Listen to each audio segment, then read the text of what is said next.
Two major wildfires. The newest fire is burning in Placer and Nevada County. It is being called the River Fire. It started around 3 this afternoon near Colfax. We can now confirm more than 30 homes have been damaged or destroyed. The fire has burned 1,400 acres and containment is at 0%. Meanwhile, the Dixie Fire in Plumas County has become a worst-case scenario. The community of Greenville was overrun by flames this evening. You see the video here. Firefighters say they were focusing on trying to get people out of the area who decided to stay. It has been a busy day, tracking very dangerous fire conditions. And more areas are being threatened by another red flag warning. We have team coverage tonight. ABC 10's Giacomo Luca is at the Dixie Fire, now in the community of Chester, another area of major concern for firefighters. ABC 10's Tracy Humphrey is tracking conditions now, but we start with ABC 10's Van 2 live near Colfax at the River Fire tonight. And Van, this is a fast-moving fire.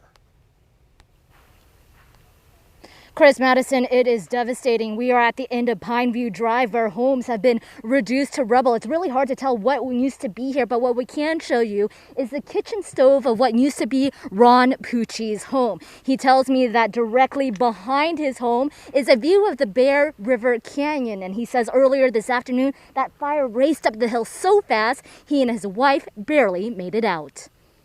It was a matter of minutes before the river fire tore through Coach Ron Pucci's home. 50 years of stuff is gone. When the fire broke out Wednesday afternoon in the Bear River Canyon below his house, Pucci armed himself with a fire extinguishing hose from his pool. But it was no match. He says the fire raced up the hill like a tornado. Boy, I tell you, when it came up that canyon, it created its own wind.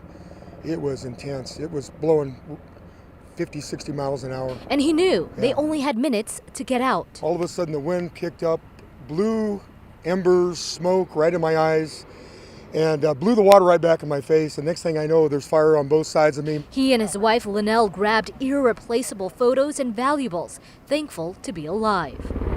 Cal Fire officials say the fire started near the Bear River campground, exploding in size, forcing mandatory evacuations in the entire town of Colfax. The menacing plume of smoke could be seen from Sacramento. It's really scary. Colfax farm worker Sydney Brunette said her crew evacuated as soon as ash started raining down on them. I also had this thought while I was packing things up. It's like, what is really important? For 81-year-old Luana Robinson of Colfax, her family who got her out safely. Thank goodness for family. Here they are, and they came up to help me pack. And the main thing was for myself and my cat Bandita. In the face of devastation, a lot of people thankful, grateful to be alive, making it out safely. Now, all evacuations that were ordered today remain in place, and Cal Fire officials say that if you are ordered to get out, they are expecting this fire to move north and northwest tonight, and they have brought in additional resources to help. Oh, Van, it is just so heartbreaking, and we're so glad Ron is okay given the situation right behind you as you see that fire continues to burn tonight. Van, thanks. And take a look. You can find a full list of evacuations on the River Fire and other fire information on abc10.com. You can also scan the QR code at the bottom of your screen.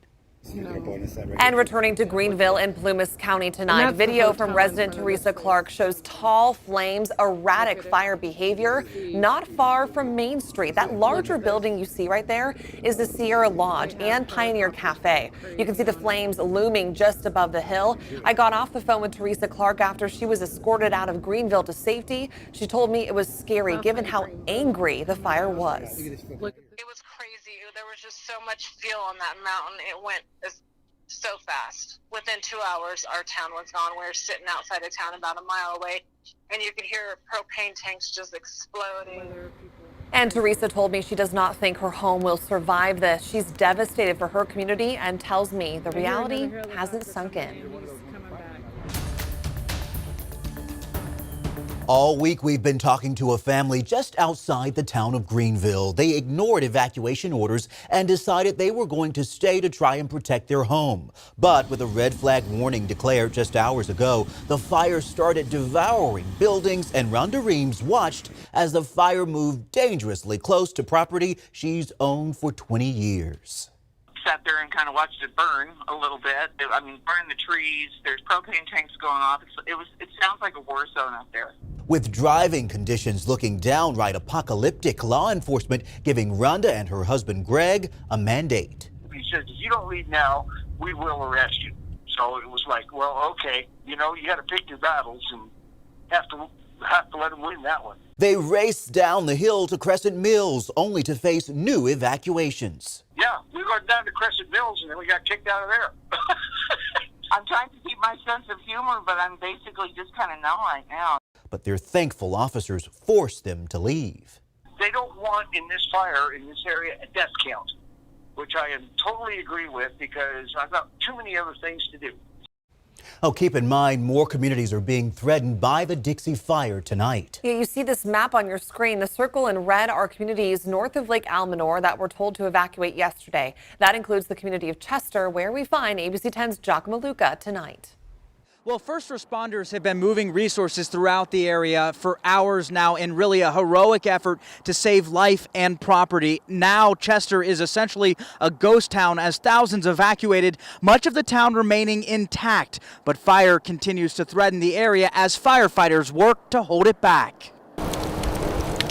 The town's western edge is taking a beating as the wind-driven Dixie Fire races through, met by extremely dry terrain. Spot fires and active burning have charred numerous homes and businesses along State Route 36 within 10 miles of the town, where Millard Ralph calls home. It sucks. It sucks. He lives across from the local high school where some have moved to safety. He's calling for prayers. I decided to stay and wait it out and see what happens. Many others have evacuated as firefighters try to save the town. Take a look at the containment line, 20 feet wide, cut by a bulldozer. Firefighters also dropping thousands of gallons of retardant here. Still, the fire tonight challenging containment lines. Fresno-based bulldozer operator Holden Ames is helping in the fight. Pretty tough because it looks like it's community out here. But you never want to see anybody's stuff burned down. He watched Wednesday as the flames came dangerously close to the hotel where he's staying and this community he's working to protect. Now, CAL FIRE says crews will continue an aggressive attack overnight, which will be critical for the town of Chester and the surrounding communities. Back to you.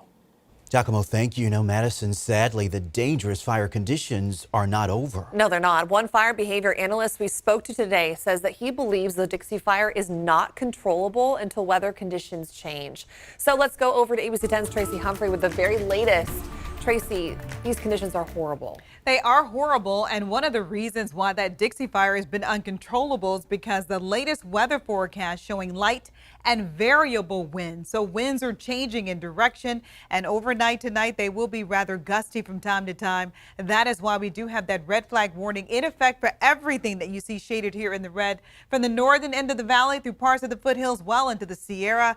Easy fire starts, rapid fire spread. That's the concern. The opportunity for high fire danger in the forecast until 9 o'clock on Thursday night. Winds will be gusting 25 to 35 miles per hour. Let us take a look at the Dixie Fire. This is exactly where it's located. And here's the forecast. Light and variable winds. Winds will eventually Thursday shift to the west to southwest, 10 to 15 miles per hour, but then gusting up to 20 miles per hour.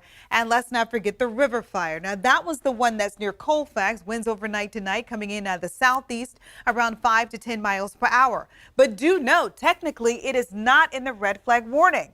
The takeaway is you don't have to literally be in the red flag warning to be experiencing high fire danger. If you are close and adjacent to that warning, you do need to have an evacuation plan in place. With winds coming in out of the southeast overnight tonight, that is going to be moving that fire to the north as well as to the northwest. That's going to be moving toward the Palermo area and again just outside of Grass Valley.